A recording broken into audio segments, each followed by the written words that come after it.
ನಮಸ್ಕಾರ ವೀಕ್ಷಕರೇ, ನಾನು ರೇಷ್ಮಾ. ನೀವು ನೋಡ್ತಾ ಇದ್ದೀರಾ ಕರ್ನಾಟಕ ಪವರ್ ಟಿವಿ ನ್ಯೂಸ್. ಇದೀಗ ಈ ದಿನದ ಪ್ರಮುಖ ಹೆಡ್ಲೈನ್.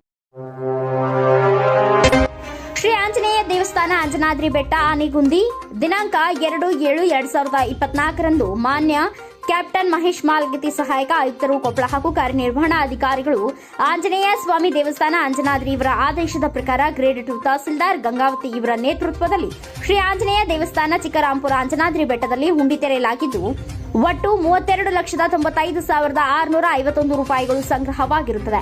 3 ವಿದೇಶಿ ನೋಟುಗಳು, 7 ವಿದೇಶಿ ನಾಣ್ಯಗಳು ಸೇರಿದಂತೆ ಹುಂಡಿಯಲ್ಲಿ ಸಂಗ್ರಹವಾಗಿವೆ.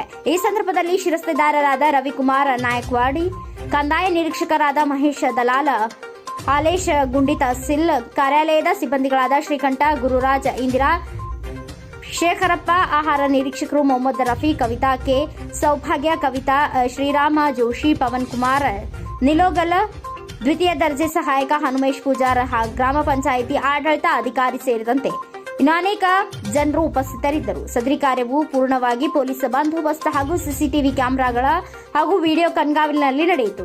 ಕಳೆದ ಬಾರಿ ದಿನಾಂಕ 21/5/2024 ಹುಂಡಿ ತೆರೆಯಲಾಗಿತ್ತು. ಮೊತ್ತ 30,21,253 ಸಂಗ್ರಹವಾಗಿತ್ತು.